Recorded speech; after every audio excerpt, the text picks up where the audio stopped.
Hello and welcome back to my channel. Normally when I film videos back to back, I at least try to make it look like I'm not filming videos back to back, but I don't care. So I am, yes, filming this right after my last video. So I'm wearing the same thing, my hair looks the same, my makeup looks the same. It's fine.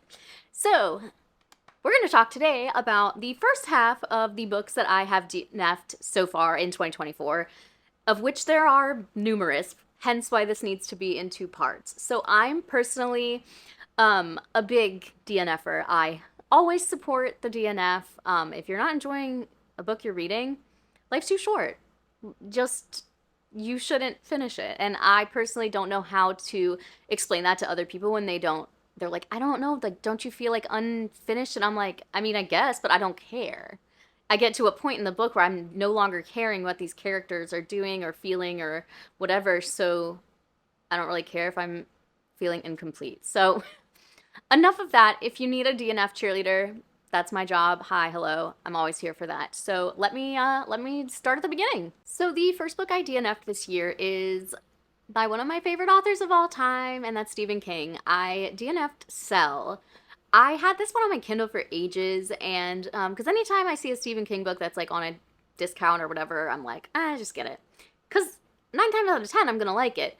This one did nothing for me. This came out, I think, around the early 2000s. Hold on, I'm going to look it up.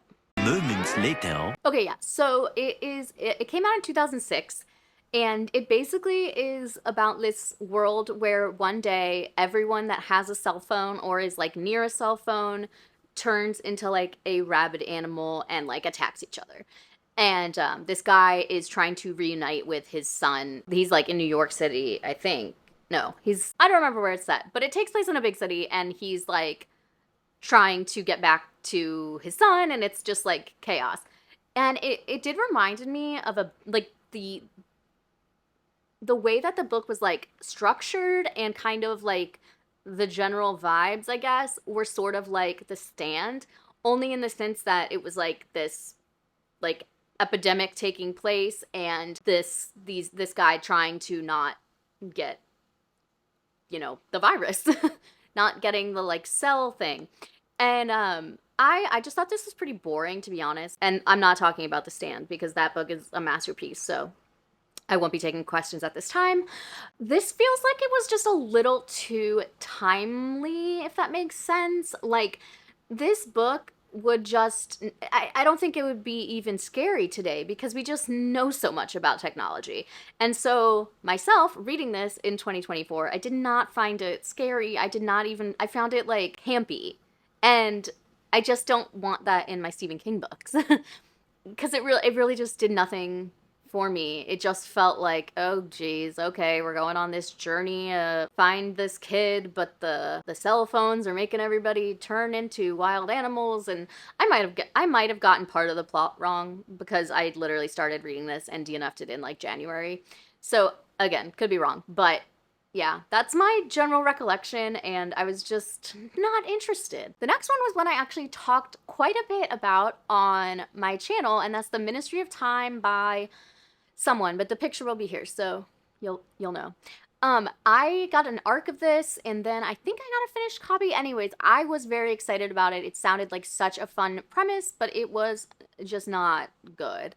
I think I was about halfway through when I DNF'd it. This is about this British, like, government agency called the Ministry of Time that has found, like, a way to go back into the past and, like, bring people to the future, and they're, like, expats from history, kind of to see if like time travel is actually possible in real like everyday people. So this like commander of something or other from like some war ends up coming back to like the present day and this woman who works for the government agency is like his handler.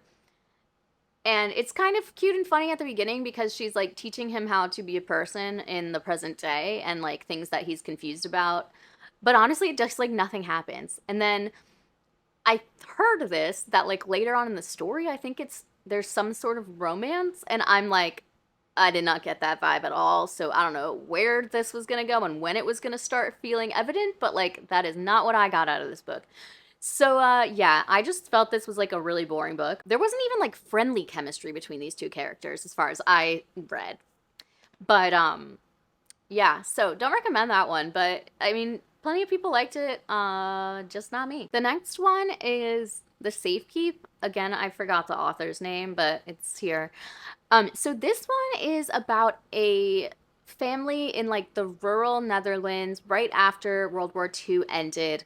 And this woman lives there, and her brother comes to stay for a bit and brings his girlfriend. And immediately, like, the girlfriend and the sister are like not getting along well. Part of the reason, I would say a lot of it was kind of slow and it was not really capturing my attention. However, the biggest reason I was just like not into it was the fact that the sister was just such a bitch with no reason. I mean, if I'm recalling correctly, the girlfriend was like doing a little bit of like annoying stuff, but like for the most part, the sister like didn't even give her a chance to for them to get along. Like it was just she showed up and she didn't like her immediately. And I'm just like, how am I supposed to be like invested in a protagonist that is unlikable but is supposed to be likable, I think? If you've read this, I want to know if like you thought she was written to be an unlikable character or if I just misinterpreted and I just like the people to be nice. I mean, I have no problem reading a book with an unlikable narrator, an unlikable main character, but like that needs to be purposeful. The writer needed to have written them that way intentionally. All right, next, Everyone Who Can Forgive Me Is Dead by Jenny Hollander. I feel validated right now because I just wanted to go see the synopsis because I really don't remember anything. And this one has 3.27 stars on Goodreads. So, you know, I feel like a lot of people don't use Goodreads anymore, but even so, that's a pretty low rating. So this is like a thriller that's set, you know, with like college kids and it's in the future. So this character Charlie is like working at this like magazine and like she's doing really well for herself, and then she was involved in this murder at her college several years ago. But then one of her former classmates is like going to be making a film about the like murder and stuff, and she's like, "Oh no, cuz like what really happened? Like does she have something to hide? What's going on?" It's very formulaic. It was bland, and I feel like when I was reading it, I just was like, I have no patience for anything that isn't serving me at this moment. I feel like I often DNF books with like certain things going on in my head, whether it's like a book where like maybe I know I'm being kind of petty, which is definitely the case with this one because I was just like, ugh, I hate you. Like this is boring. This is stupid. Whatever. I've read this book before. I hate it. Like I don't know, maybe this is a better book than I'm giving it credit for. I just know at the time I was like, I don't want to read this anymore, and I don't think that time will come when I want to read it.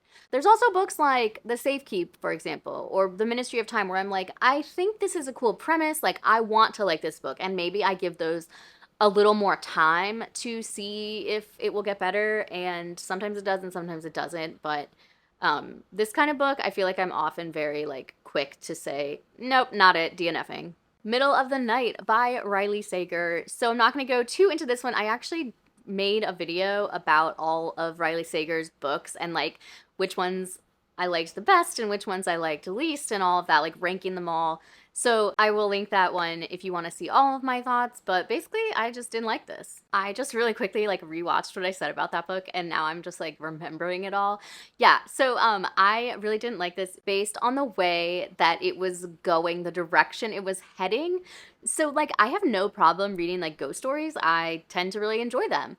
But this was like we were so unsure if like this was a ghost situation or like a person, and it was giving me like fake ghost, like person masquerading as a ghost, like We Are Scooby-Doo. And I actually said that in there. Like I don't like that. I like ghosty books, but I want them to be ghosts, like actual ghosts. I want that to be horror. This was a thriller, and so when I'm reading a thriller, I expect for the perpetrator to be a human. And so this book just was like, those lines were getting blurred and I was just not interested. Another thriller I DNF'd is Till Death Do Us Part by Lori Elizabeth Flynn. I gave this one like half the book and it just didn't really, I was just not interested, and the direction it was going was annoying me. So this is about a woman whose husband died in like a drowning accident, but his body was never found. Like this happened on their honeymoon. Like 10 years later, she's moved on, you know, as much as one can move on from that. But she's started living again. She's opened a wine bar and she's engaged to a guy, and then she sees her dead husband like walking around in New York where she lives. So she's like desperate to figure out like what's going on, like how is that possible, like am I hallucinating, all of this. And we get a lot of back and forth in the timelines between her present day, I want to say her in the past, but it might just be the husband's mom in the past. And there was just like too much happening. Too many different characters with different backstories that I just couldn't really figure out where they were going, why we needed all of this. I feel like if this book was a little more focused and like singularly focused, I would have enjoyed it more. I think, again, I read about maybe a little more than half of this, and yeah, unfortunately, just was not for me. And the last one in the first half of this video series-esque is The Art of Fielding by Chad Harbach, and I wanted to like this so much because it sounded like right up my alley. Like definitely baseball focused, literary fiction, just kind of slice of life, long time periods, just people. The kind of books that a lot of people find boring, and unfortunately this one actually was boring for me because I really enjoy books that are deep, deep character studies and we're learning a lot about them, and this one, you know, focused a lot on baseball, which I love, but it just was doing nothing for me. And I still see it highly regarded by a lot of people, and so I don't know what was missing from it for me, but I mean, enough people like it. Don't rule it out if it sounds like something you'd be into, but as I was reading it, I was just finding myself like not wanting to read at all because I knew that was what I was reading and I wasn't interested in picking it up. So that tells you all you need to know, kind of. For me, it was just not it. So that's it for like the first half of this long list. I'll probably wait until closer to the end of the year to do the rest because I already have 6 that I didn't talk about, and we still got like a month and a half left to DNF some more books. So we'll see. If you like this video, give it a thumbs up. If you haven't subscribed, I would love it if you would, and I will see you in the next one. Bye!